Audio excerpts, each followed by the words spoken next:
One of the most exciting players overseas is the KBO's reigning MVP, Lee Jung-hoo. Lee Jung-hoo, breaking news recently in the last couple of days, will be posted by the KBO's Kiwoom Heroes after the 2023 season to MLB teams in free agency. It's big news. What can we expect out of him? What kind of player is he?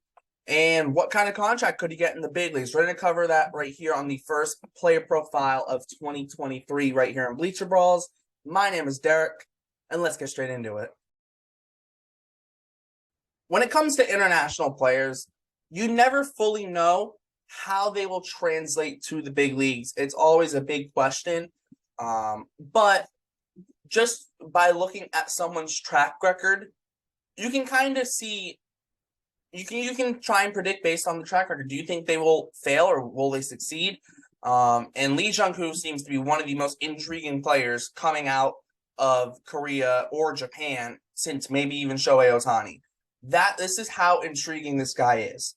At 18 years old, Lee debuted in the KBO in 2017, was the first player ever in the KBO to come straight out of high school and play all 144 games for his team. He played all 144 games, and he hit .324 with a .395 on-base percentage and a .417 slugging. This kid out of high school going straight into the KBO, which, for reference, is a higher level than AAA. It is a higher level than AAA, some would argue. If not, it's definitely not below AAA, that's for sure. And at 18 years old, he hits .324, but the key things, only struck out 11% of the time and walked almost 10% of his at-bats. This guy was an on-base machine, and he didn't strike out a lot. Also, 12 stolen bases as well. He had 111 runs he scored that rookie year of his. He was stellar. But here's the thing with him. He's only gotten better. Every single year, it seems, he's gotten better. 2018-19, he played 109 games. He hit .355. He had a 126 weighted runs created plus. In 2019, he hit in 140 games. He had a 134 weighted runs created plus. In 2020, he had a 139 weighted runs created plus in 140 games. 2021, 123 games. He had a 162 weighted runs created plus. And in 2022, he won the KBO MVP with a weighted runs created plus of 175, meaning he was a 75% better hitter than league average. This past year, he hit .349 with a .421 on base percentage and a .575 slugging percentage. He walked 10.5% of his plate appearances. He only struck out 5% of his plate appearances. That's outrageous. That is the definition of outrageous. He struck out 32 times in 627 plate appearances. He walked 66 times and had 12 intentional walks. That's unheard of. That's unheard of. And, he also had a power jump in 2022. He hit 23 home runs. His previous high was 15 in 2020. His home runs, he went 2, 6, 6, 15, 7, and then 23 homers. It was just an amazing year. He had 113 RBIs. He's stolen. Now, 2022 is the first year he didn't steal 10 bases, but he still stole 5, and he wasn't caught stealing. So it was just he didn't run as much as it was he can't steal bases.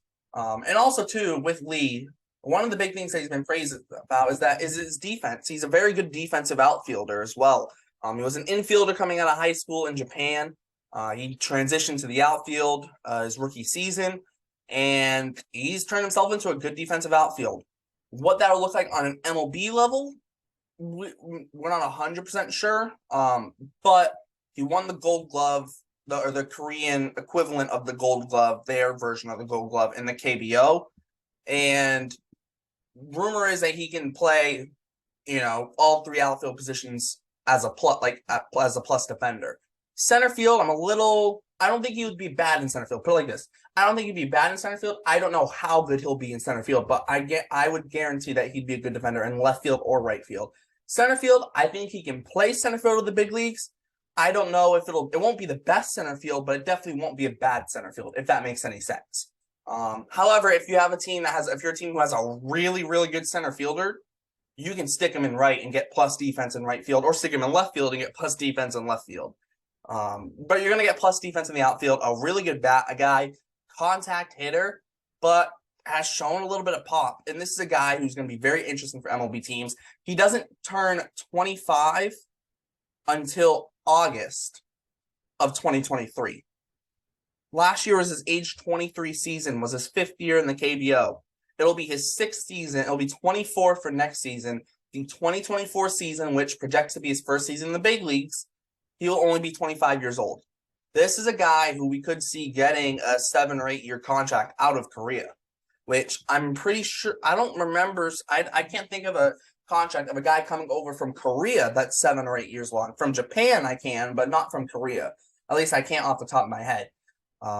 He's a stellar player in Korea. It'll be very interesting to see what he can do in 2023 over there. He's coming off an MVP year, and he's only getting better. He's gotten better every single year, and that's what's honestly a little scary for all the Korean players. They probably can't wait to get him out of there. They're like, I don't want to face this guy anymore. Just he is stellar. He's been stellar in Korea, but also too. Here's the thing: his team, the Kiwoom Heroes, have agreed to. They're saying we're gonna post him. We respect that he wants to play in the big leagues, and we will post him after 2023. They said that. They've said that. They said we will not get in the way of him wanting to play in the big leagues, and I think it's also a realization of this guy is too good to not play in the big leagues. Also, too, what's interesting: his father was also a KBO MVP in the '90s. So he does have that baseball heritage. You see a lot of players like Vladimir Guerrero Jr. and a bunch of players who have fathers who were successful in the big leagues to varying levels. But, his dad was one of the best players. He was nicknamed at times the Korean Ichiro, his dad. And he obviously, his dad was more a contact hitter, hit for average, and, was an on-base guy. And his son is very similar. Lee is very similar. He, hits for average. I mean, he hit 349 last year. So he essentially hit 350 with a 420 on base and a 575 slugging. Like, that is outrageous. That's outrageous. Like, I don't care what league you're playing in. That's outrageous.